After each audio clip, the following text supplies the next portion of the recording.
The bell above the door jingled softly as Josephine stepped into the warm, slightly chaotic coziness of the animal shelter. She shuffled the snow off her boots, her cheeks rosy from the biting December air. The scent of pine and wet fur greeted her immediately, mingling with the faint hum of Christmas carols drifting from an old radio perched on the receptionist's desk. She hesitated, her gloved hands gripping the strap of her crossbody bag, her breath stilling as she scanned the waiting area. "Hello there," chirped a middle-aged woman in a thick-knit sweater behind the desk, her name tag reading Margaret. She adjusted her glasses and gave Josephine an easy, practiced smile. "Looking to adopt today?" Josephine nodded, swallowing the lump of nerves that she always seemed to carry around new people. "Yes," she stammered, her voice quiet but genuine. "I've been thinking about it for a while, and well, I thought the holidays might be a good time, for a fresh start, and I've always loved dogs." Her words tumbled out awkwardly, and she winced slightly, but Margaret's smile only widened. "Well, you've come to the right place. A lot of great animals here looking for their forever homes. We've got big ones, small ones, quiet ones, loud ones, all kinds. Do you have an idea of what you're looking for?" Josephine hesitated, shifting her weight from one foot to the other. "I guess someone who needs me as much as I need them," she admitted softly, her eyes darting down to the scuffed toes of her boots. "I work from home, so I'll have plenty of time to spend with them. And, well, it's just me. So, someone to keep me company, I guess." Margaret's expression softened, her hand resting briefly on the desk. "That's as good a reason as any," she said warmly. "Follow me. I'll show you who we've got." Josephine exhaled, her shoulders relaxing slightly as she followed Margaret through a door into the heart of the shelter. Almost immediately, the sound of barking filled the air, a lively and slightly overwhelming cacophony. She felt her nerves creep back in as they passed rows of kennels, each with a hopeful face peering out. Some dogs wagged their tails excitedly, while others watched her with quiet, cautious eyes. Margaret stopped in front of a kennel near the end of the row. Inside was a medium-sized dog with a glossy black and white coat, his ears perked up and his tail thumping against the floor. He was neither too energetic nor too reserved, his bright eyes locking onto Josephine with an almost uncanny intensity. "This is Charlie," Margaret said. "He's about 2 years old. Came to us a few months ago as a stray. Sweet as can be, but he's got a bit of a stubborn streak. Loves to run, loves to play, and absolutely loves people." Josephine crouched down slowly, her knees brushing the cold concrete floor. "Hi there, Charlie," she murmured, her voice gentle. The dog tilted his head, then padded closer, sniffing curiously through the bars before giving her hand an enthusiastic lick. Josephine laughed softly, a genuine, unguarded sound that seemed to surprise even herself. "I think he likes you," Margaret said with a knowing smile. Josephine felt a tiny flicker of warmth unfurl in her chest. "I think I like him, too," she replied, her voice firmer now, her decision beginning to solidify in her mind. Perhaps this was exactly what she needed, a piece of joy to anchor her in the cold, quiet days ahead.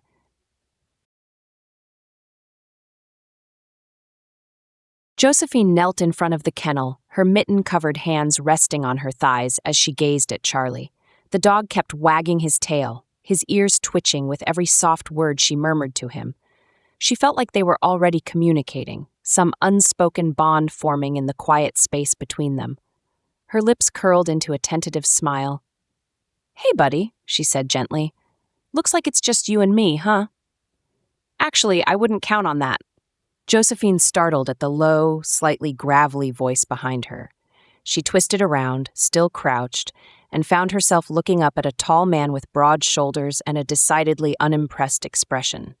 He wore a heavy wool jacket that looked like it had seen one too many winters, and his hair was tousled as if he'd been battling the wind outside. His blue-gray eyes flicked from her to the dog, then back again. "Excuse me?" Josephine straightened, brushing off her knees as she stood. "I was just about to put my name in for him," the man said, nodding toward Charlie, who had now moved to the front of the kennel to sniff at the newcomer. The dog's tail wagged uncertainly, as though sensing the tension in the air. Josephine blinked, her mind scrambling to process his words. "You were what?" "Going to adopt him," the man said simply, His voice was calm, almost maddeningly so, but there was a hint of challenge in his tone. "I've been coming here to visit him for the past week. He's a good dog. He'll be better off with me." Josephine's mouth opened and closed as she tried to find a response. Well, I'm sorry, but She glanced down at Charlie, who had tilted his head in confusion. "I just met him and I was about to." "About to what?" the man interrupted, raising an eyebrow. "Walk in and take him because you think he's cute?" Her cheeks flushed pink, and not from the cold. "That's not what I—" She forced herself to take a deep breath, squaring her shoulders. "Look, Charlie and I had a moment, okay? I think we've already started to bond." The man let out a short, humorless laugh. "A moment? Lady, you've known him for all of 5 minutes." "And you've been, coming in here to stare at him for a week?" She shot back, her embarrassment quickly giving way to frustration. "If you wanted to adopt him so badly, why didn't you just do it already?" "I've been making sure it's the right decision," he said, his voice hardening. "Adopting a dog isn't something you just rush into. You have to think about whether you're ready to commit, whether you can actually take care of him." Josephine bristled. "And you think I can't?" "I didn't say that," he replied, though his tone suggested otherwise. "But based on how quickly you made up your mind, I have to wonder." She crossed her arms, her irritation bubbling over. "For your information, I've been thinking about adopting a dog for months. I work from home. I have plenty of time to take care of him. And frankly, I don't think Charlie would appreciate you swooping in here like you're some kind of dog savior after spending a grand total of 0 hours actually living with him." The man took a step closer, his hands sliding into the pockets of his jacket. "I'm not swooping in," he said evenly. "I'm offering him stability, structure, and just so we're clear, I've got experience with dogs. Spent a lot of time with them growing up. So yeah, I think I'm more than qualified to give him the life he deserves." Josephine's jaw tightened. "You don't even know anything about me. How can you stand there and act like you're a better fit for him?" "Because I'm not the one standing here getting defensive over a dog I just met," he replied smoothly, her hands clenched into fists at her sides. "You're impossible, you know that?" "Yeah, I've been told," he said, his lips quirking in the faintest of smirks. "But I'm not wrong." Before Josephine could retort, Margaret cleared her throat loudly from a few paces away. They both turned to see the shelter worker, her arms crossed and her expression one of barely concealed exasperation. "If you two are done bickering like children," Margaret said, "maybe we can figure out a solution that doesn't involve Charlie listening to this nonsense." Josephine's cheeks burned, and she dropped her gaze to the floor. The man, however, looked completely unbothered, his hands still tucked casually in his pockets. "I wasn't bickering," he muttered under his breath. Margaret ignored him. "Here's an idea," she continued, her voice firm. "Since you both seem so determined to adopt this particular dog, maybe we try something a little unconventional." Josephine frowned. "What do you mean?" Margaret's eyes twinkled with mischief. "How about joint custody? At least for the holiday season. Give you both a chance to see if it's a good fit." "Joint custody?" the man repeated, his voice skeptical. "Think of it like a trial period," Margaret said with a shrug.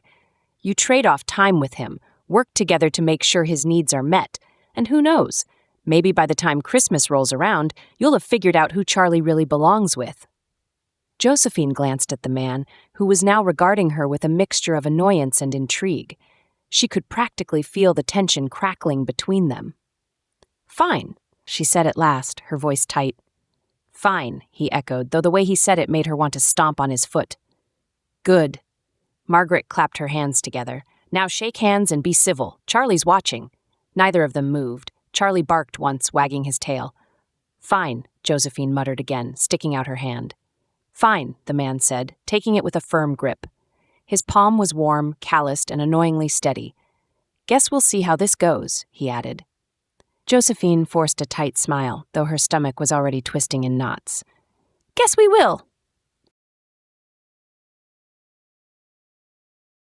Margaret stood between them, arms crossed, her expression a mix of patience and authority. Charlie sat at her feet, wagging his tail obliviously, as if the two humans glaring at each other weren't teetering on the edge of a full-blown argument. "Here's the deal," Margaret said firmly. "You both want Charlie. You both seem, let's say, equally stubborn about it. I'm not about to let this turn into a tug of war, so here's my proposal. Joint custody. Joint custody? Josephine and Lucas said in unison, their tones equally incredulous. Margaret nodded. Think of it as a trial run. You'll each get to spend time with Charlie over the next few weeks, alternating days or however you want to split it. Then once the holidays are over, we'll reevaluate and decide what's best for Charlie. Lucas frowned. You're seriously suggesting we babysit a dog like it's some kind of shared project? Margaret raised an eyebrow. Dogs aren't projects, Mr. Ward. They're family. And I think Charlie deserves 2 people willing to put in the effort, don't you? Josephine bit her lip, her gaze shifting to the dog. Charlie gave her a hopeful look through the kennel bars, his tail still thumping. She sighed. Fine, if it's what's best for him, I'll do it. Lucas crossed his arms, his jaw working as though he was chewing over something distasteful. All right, fine, but don't expect me to go easy on this. Margaret smiled, clearly pleased with herself. Wonderful. Now, you two better exchange numbers so you can actually coordinate this little arrangement. And be nice about it. Charlie's watching. Josephine and Lucas exchanged reluctant glares, pulling out their phones. Charlie barked, oblivious to the storm brewing above him, and wagged his tail even harder. The snow crunched under Josephine's boots as she approached the small park at the edge of town, Charlie's leash clutched tightly in her gloved hand. She'd chosen this spot for the exchange because it was neutral ground. At least, that's what she told herself. Really, it was because she couldn't stand the idea of Lucas judging her cozy, cluttered house, and maybe because the idea of stepping into whatever kind of rugged, sea-weathered cabin Lucas undoubtedly lived in made her unreasonably nervous. Charlie trotted happily beside her, unaware of the tension simmering in her chest. His tail wagged with excitement as they neared the gazebo where Lucas waited, leaning casually against one of its snow-dusted wooden posts. As always, he looked annoyingly unfazed by the cold, his hands shoved into the pockets of his worn jacket, his messy hair peeking out from beneath a knit beanie. A thermos of what was probably coffee, or something stronger knowing him, rested on the railing beside him. Right on time, Lucas called out as soon as she was close enough, his blue-gray eyes locking on her and then shifting to Charlie. Guess you're at least punctual. Josephine tightened her grip on Charlie's leash, forcing a polite smile. Of course I'm punctual. It's called being responsible. Lucas smirked, pushing off the post and walking toward her. And yet, Charlie's got snow all over his face. Let me guess, he dove headfirst into a snowbank? Josephine flushed, glancing down at the dog, who indeed had a dusting of snow on his nose. He likes the snow, she said defensively, and it's not like I can stop him from being enthusiastic. Enthusiastic, huh? Lucas crouched down as Charlie bounded toward him, the dog's whole body wiggling in excitement. Hey, buddy, did you have fun terrorizing the snowdrifts? Charlie barked and licked Lucas's face, his tail wagging so hard that his entire back half wobbled. Josephine tried not to notice the way Lucas's face softened as he scratched behind Charlie's ears, his gruff demeanor melting for just a moment. It was unfair, really. He wasn't supposed to look like that, like someone who actually cared. Well, Josephine said, clearing her throat, he's had his breakfast, and we went on a long walk this morning, so he should be pretty calm for the rest of the day. Lucas rose to his full height, one eyebrow quirking. Pretty calm, this guy? He gestured to Charlie, who was now attempting to chew on the edge of Lucas's jacket. Sure. Sounds like you've got him all figured out. I'm just saying, Josephine replied, lifting her chin. He's in a good mood. You're welcome. Lucas gave her a lopsided grin that somehow managed to look infuriatingly charming. Thanks for delivering him in prime condition, then. I'll take it from here. He reached for the leash, and their hands brushed for the briefest second. The contact sent an unexpected warmth flickering up Josephine's arm, one she immediately ignored. She stepped back quickly, crossing her arms. Just don't undo all my hard work. Lucas snorted, looping the leash around his wrist. Don't worry, I'll make sure he doesn't turn into a spoiled lapdog. He wouldn't be spoiled. He deserves love and attention. Love, sure. Attention, yeah. But there's a line, you know. Next thing I know, you'll have him wearing one of those little Christmas sweaters. I would not, she sputtered. then stopped because, well, she had thought about it. Just take care of him, okay? Relax, Lucas said, his voice softening just enough to catch her off guard. I've got it. Josephine's lips pressed together, but she nodded, watching as Lucas turned and started walking away, Charlie trotting happily beside him. She let out a breath, her shoulders relaxing slightly, until Lucas paused and glanced back over his shoulder. By the way, he called, his smirk returning, next time, try wiping the snow off his nose. Might help your case for being responsible. Josephine's jaw dropped, but before she could respond, Lucas and Charlie disappeared around the corner of the path. She stood there for a moment, the cold nipping at her cheeks, and then finally let out a frustrated groan. This is going to be the longest holiday season of my life, she muttered to herself, turning back toward town.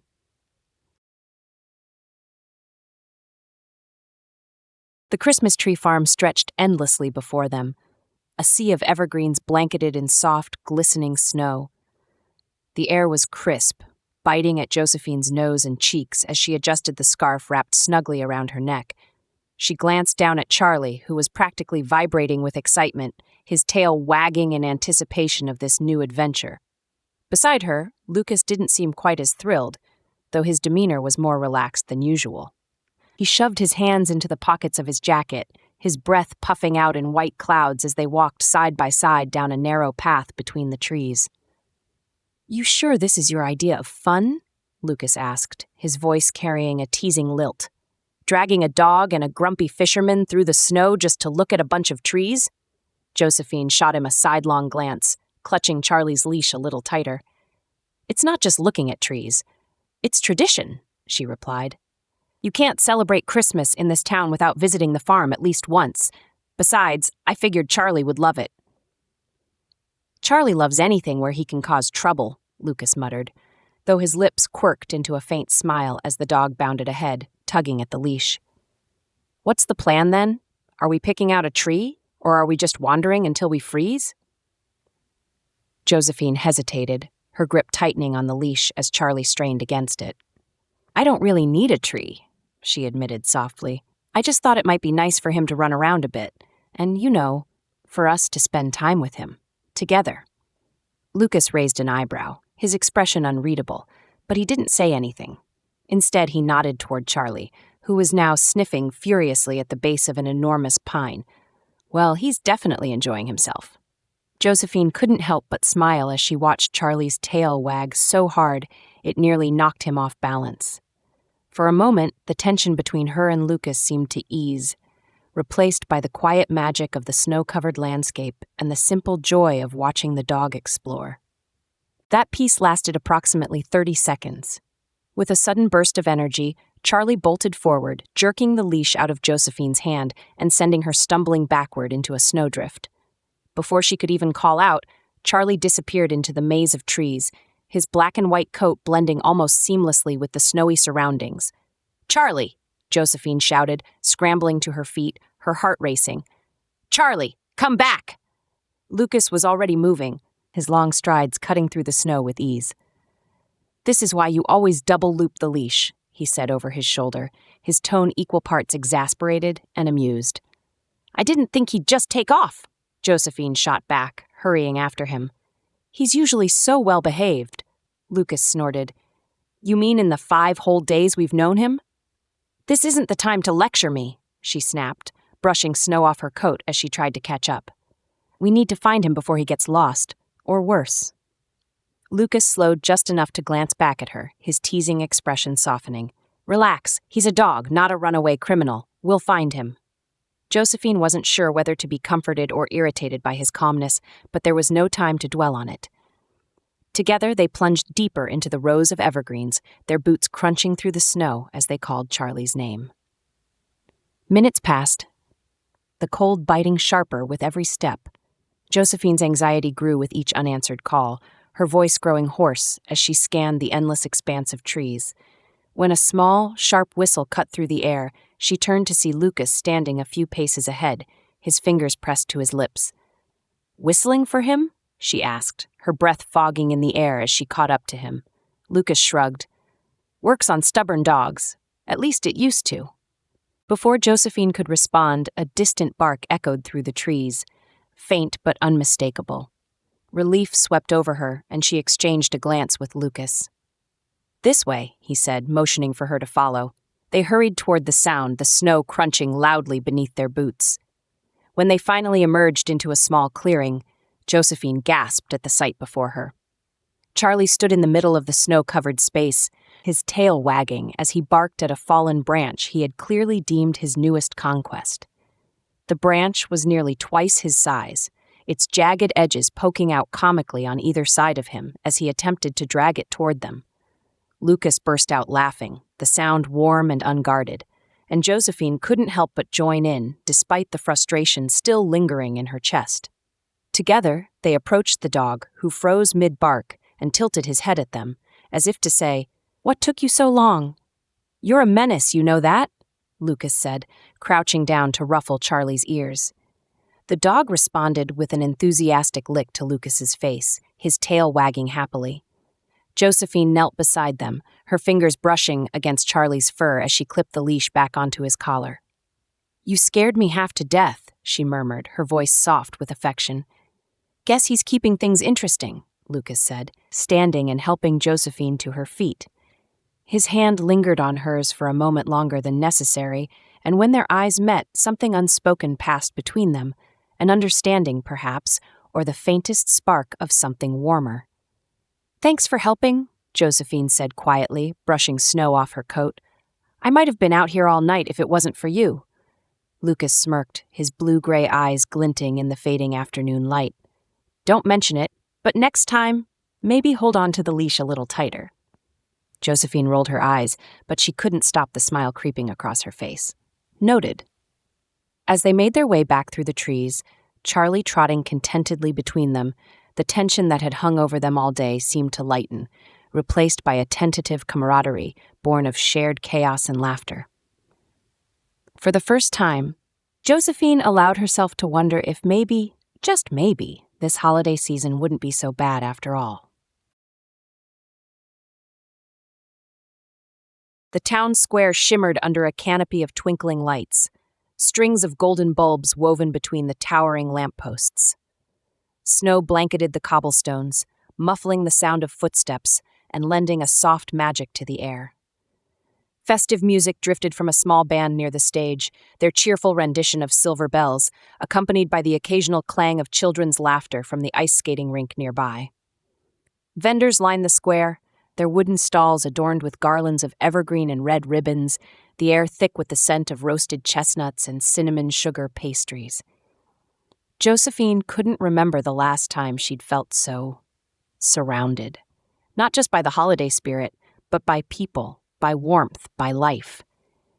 That was the thing about small-town festivals. They were impossible to ignore, even when you told yourself you'd be happier at home. She glanced down at Charlie, who trotted beside her, his tail wagging as if he, too, could feel the energy buzzing in the air.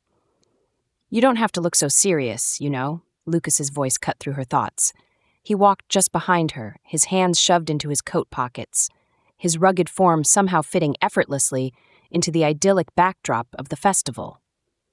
"It's a holiday festival, not a boardroom meeting." Josephine shot him a look over her shoulder. "I'm not serious. I'm observing." Lucas smirked, falling into step beside her. "Observing? You mean you're cataloging which stalls have the best cookies?" "Of course not," she muttered, though her cheeks flushed. "I just haven't been to one of these in a while." "Well, relax," Lucas said, his grin softening into something gentler. "No one's judging you, except maybe Charlie. Look at him. He's clearly unimpressed."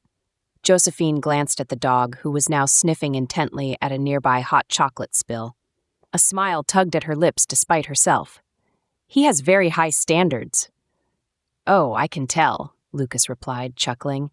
"He's a connoisseur of spilled beverages and overpriced dog treats." They stopped at a stall selling hand-carved ornaments, the glow of tiny lanterns illuminating the intricate designs. Josephine pretended to study a wooden snowflake while stealing a glance at Lucas.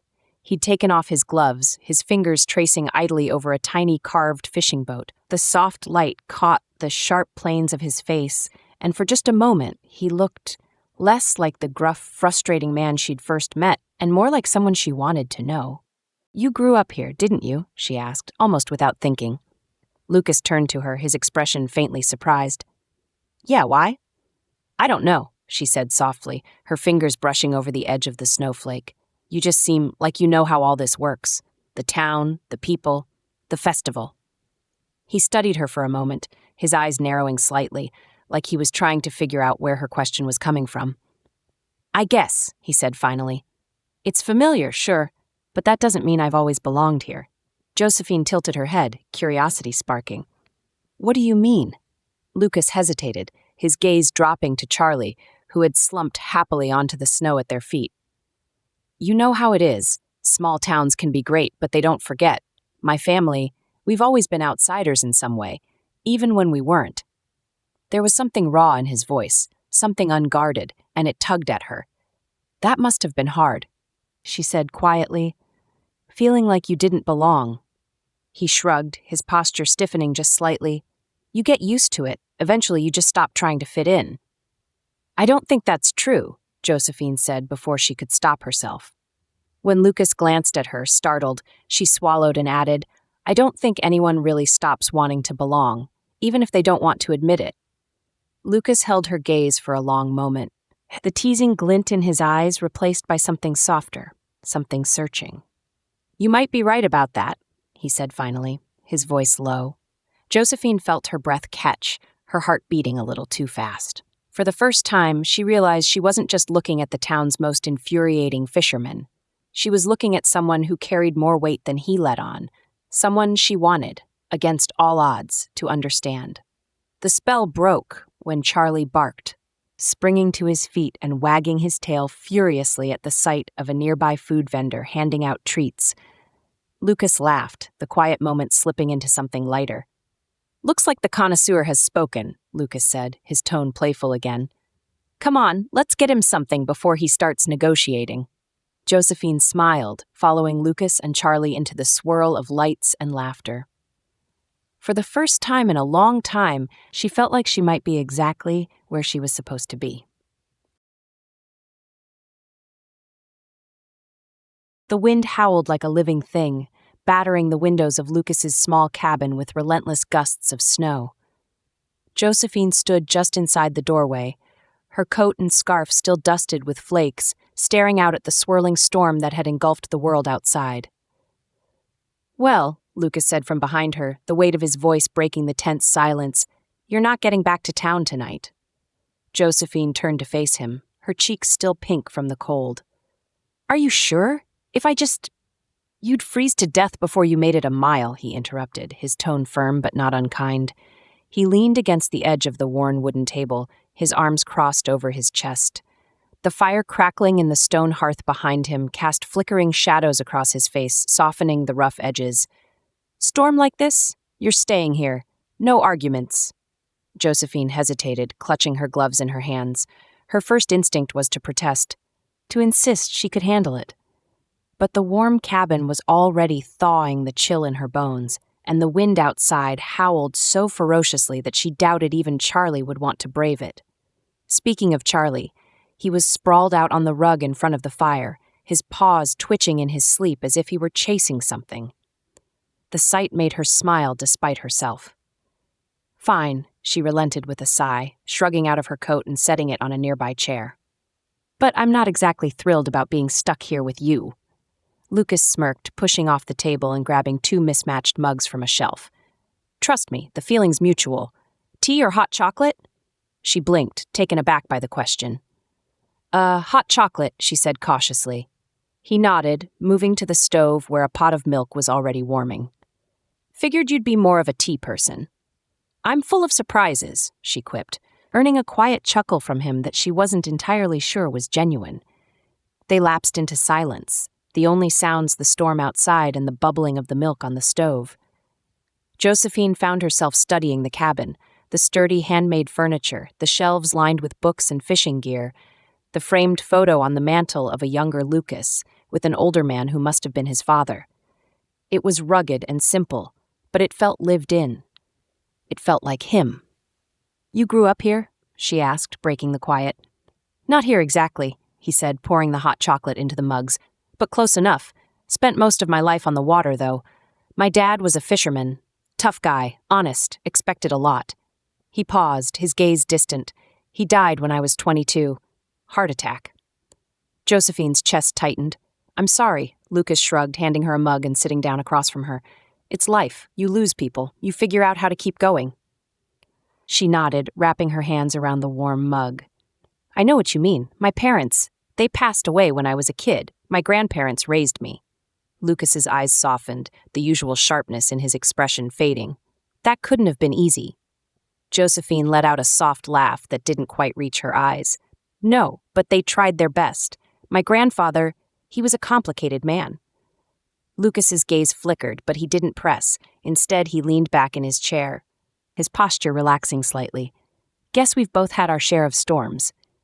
She looked at him then, really looked at him, and for the first time she didn't see the gruff, infuriating man who always seemed to challenge her.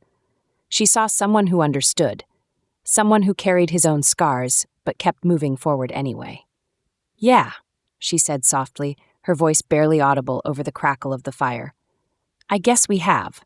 The storm raged on outside, but inside the cabin, the space between them felt a little warmer. The attic smelled of dust and cedar, the air heavy with the mustiness of time. Josephine pushed the trapdoor open fully, blinking against the sudden brightness from the bare bulb that hung from the slanted ceiling. The old wooden floor creaked under her boots as she stepped inside, her breath clouding faintly in the chill. It wasn't a space she visited often. Her grandmother had always been the keeper of the family's history, and even after her passing, Josephine had avoided the attic. Too many memories lingered here, pressed between cobweb boxes and forgotten furniture. But today, something had brought her here. A restless need to search, to dig into the past. Maybe it was the way Lucas had looked at her lately, as if he were beginning to trust her, as if the fragile connection they'd been building could actually withstand more. Or maybe it was just guilt, that quiet gnawing in her chest she couldn't quite explain. She opened one of the boxes nearest to her, the cardboard brittle and yellowed at the seams. Inside were old ledgers, photographs, and bundles of correspondence tied with fraying ribbons. Her fingers trembled as she untied one of them, the letters slipping free into her hands. She skimmed the looping handwriting on the first page, her heart constricting as she recognized her grandfather's bold signature at the bottom.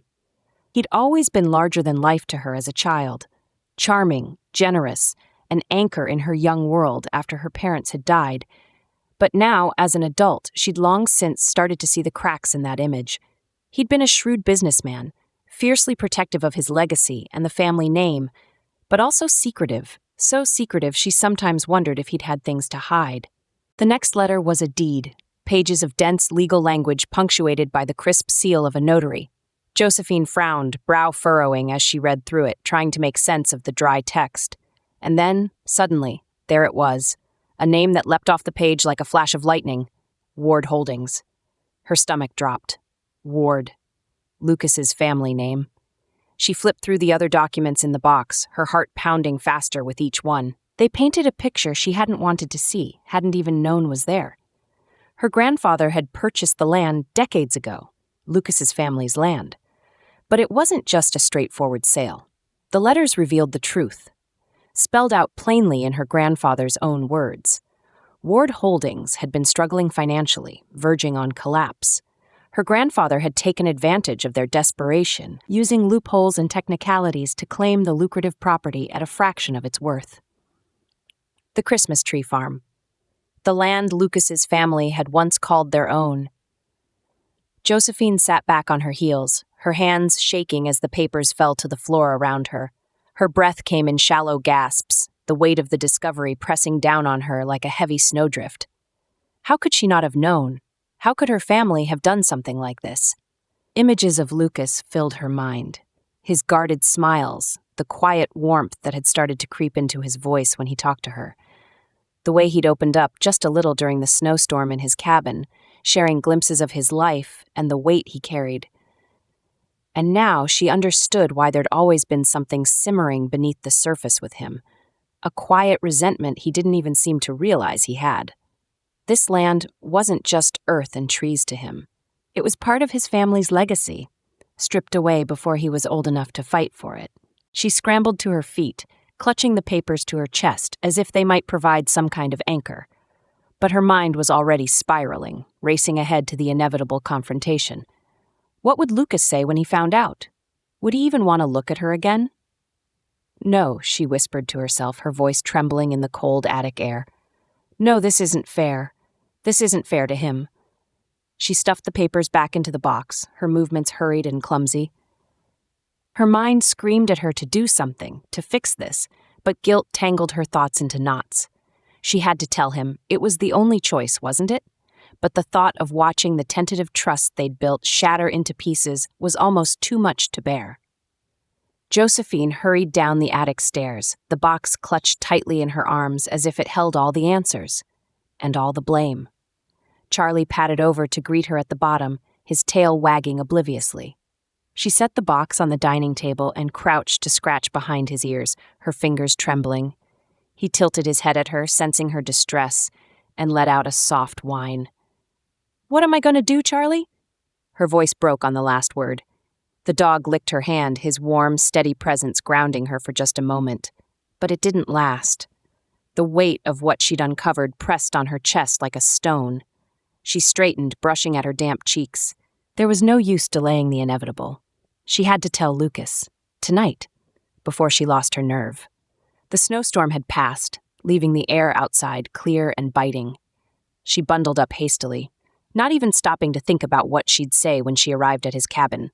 All she could do was clutch the papers against her chest and hope that somehow, when the truth came out, there would still be a way forward for both of them.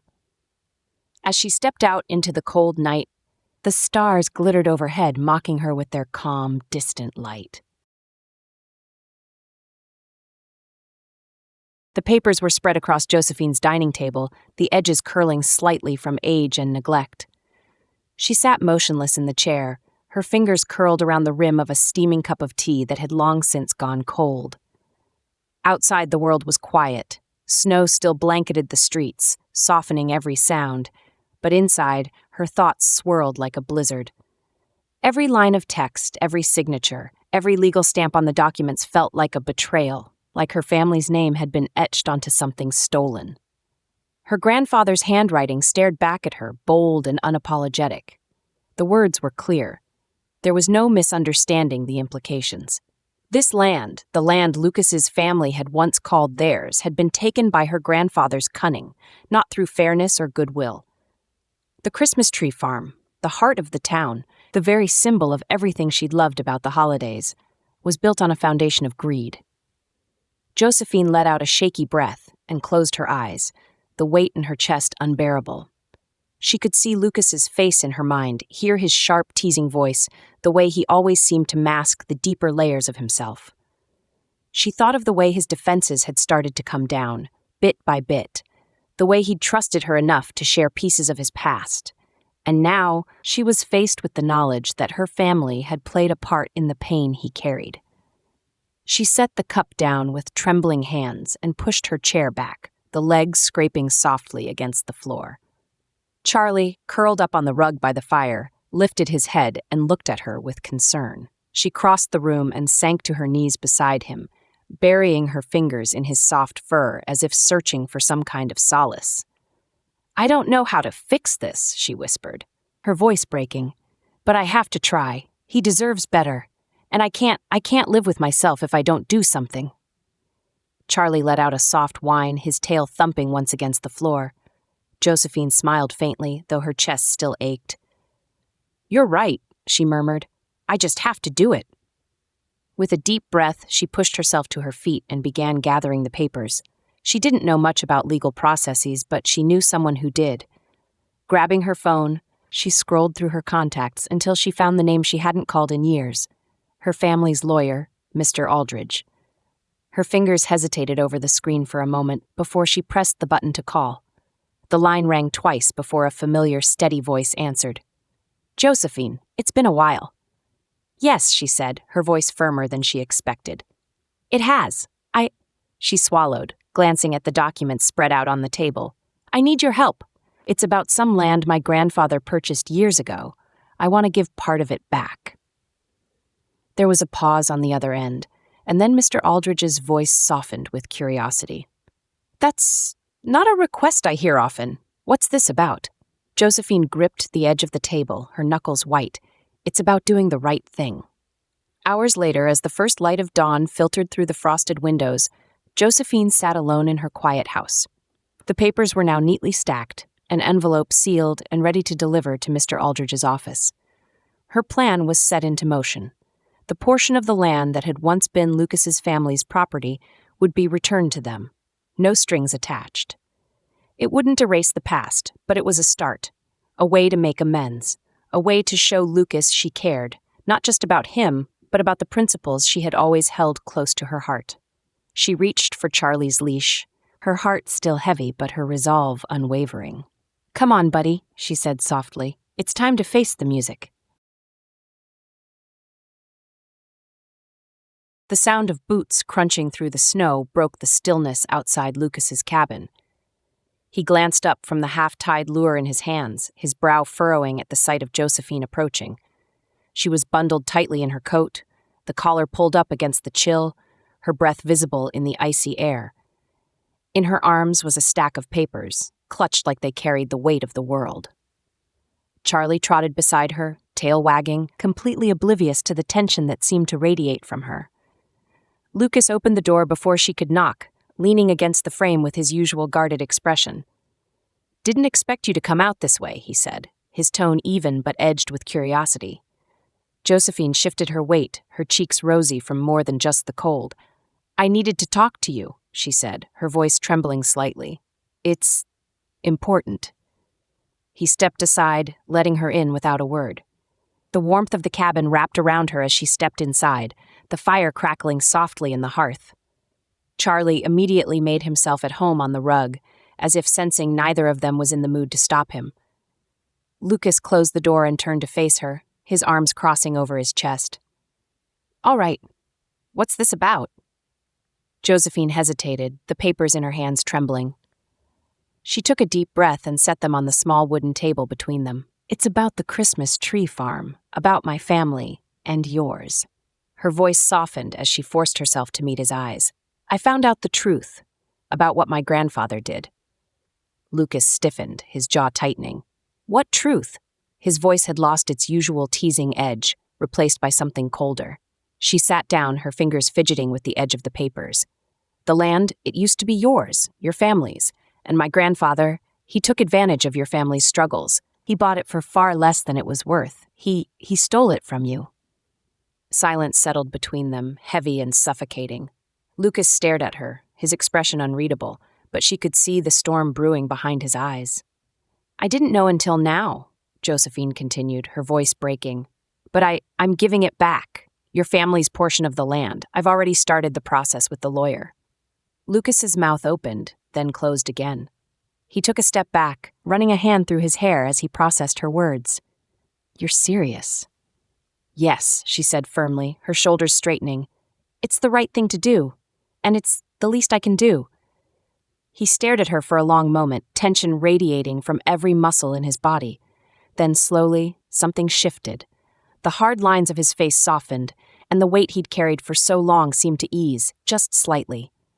"You didn't have to do that," he said quietly, his voice rough with emotion. "But thank you." Josephine blinked, startled by the vulnerability in his tone. "I just wanted to make it right." Lucas nodded, his gaze dropping to the papers on the table. When he looked back at her, there was something in his eyes she hadn't seen before, a glimmer of forgiveness, of understanding. "You're not like him, you know, your grandfather. You're different."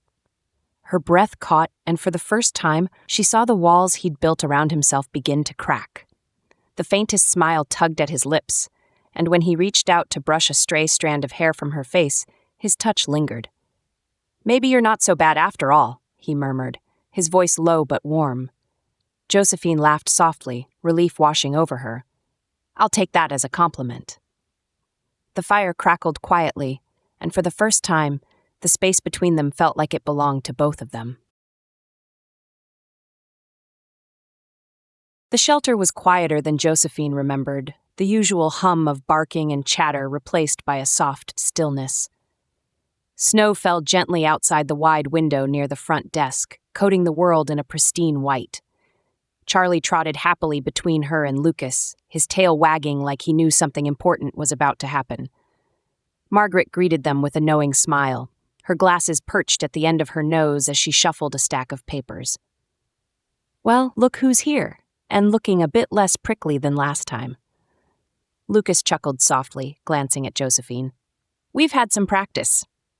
"Plenty of practice," Josephine added with a grin, glancing down at Charlie, who barked in agreement. Margaret motioned them toward the desk, sliding a clipboard across the counter. "All that's left is a couple of signatures, and Charlie's officially yours." Josephine hesitated for a fraction of a second, her gaze flickering to Lucas. He caught her look and, without missing a beat, reached for the pen. "You first," he said simply, his voice steady. She took the pen, her fingers brushing his briefly. As she leaned over to sign her name, her heart felt lighter than it had in weeks. When she straightened, Lucas took the pen from her hand and added his name beside hers. The sight of their names together on the page caught her off guard, a small but significant symbol of them, of this strange, unexpected bond they'd built. Margaret clapped her hands together. "Congratulations! Charlie officially has a home, or, I guess, 2 homes." Lucas crouched to ruffle the dog's ears. "Nah," he said, a grin tugging at his lips as he glanced up at Josephine. "I think it's just 1 home now. Isn't that right, buddy?" Josephine smiled, the warmth of his words settling in her chest. "Yeah, 1 home." The snow fell softly, each flake shimmering as it drifted through the glow of the string lights stretched across the Christmas tree farm.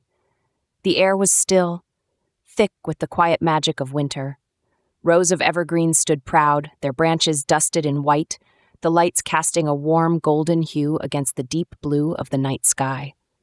Josephine walked slowly, her boots crunching over the packed snow, Charlie trotting ahead of her on his leash, his excitement subdued for once, as if he too felt the serenity of the moment. Lucas was at her side, his hands shoved into his coat pockets, his shoulder brushing hers just slightly as they moved together. They hadn't said much since arriving, and they didn't need to. The silence between them felt full, not of tension as it once had been, but of unspoken understanding. A shared peace, a shared moment.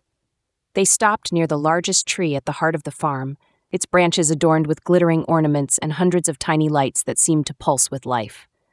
Charlie flopped into the snow at their feet, his tail wagging lazily, content to rest. Josephine tilted her head back, her breath curling in white puffs, and let herself take in the beauty of it all. "It's perfect," she murmured. Lucas looked at her, not the tree, his gaze steady and warm. "Yeah," he said softly. "It is." When she met his eyes, her heart stuttered. There was no teasing smirk this time, no guarded walls, just Lucas, open and steady, his expression holding the weight of everything they'd been through. Slowly he reached for her hand, his fingers rough but gentle as they intertwined with hers. "You know," he said, his voice low, "I didn't think this was how my year would end." Her lips curved into a small, uncertain smile. "Me neither." He stepped closer, his free hand brushing a stray curl from her cheek, his touch lingering. "Turns out surprises aren't so bad." She laughed quietly, her breath hitching as his forehead dipped to rest lightly against hers. The world melted away then, just the two of them, the warmth of his hand, the glow of the lights, the snow falling softly around them. And then he kissed her. It was slow, tender, like the first notes of a song they were only just beginning to write. When they pulled apart, her eyes still closed, she couldn't stop the smile that stretched across her face. "Not so bad at all," she whispered. Lucas chuckled, brushing his thumb across her knuckles. "Not bad," he agreed, his voice carrying the faintest trace of wonder. Charlie barked once, breaking the moment, and they both laughed, the spell lifting just slightly. But as they stood there, hand in hand beneath the twinkling lights, the snow falling softly around them, Josephine knew this wasn't just the end of a chapter. It was the beginning of something new, something beautiful, something worth holding on to.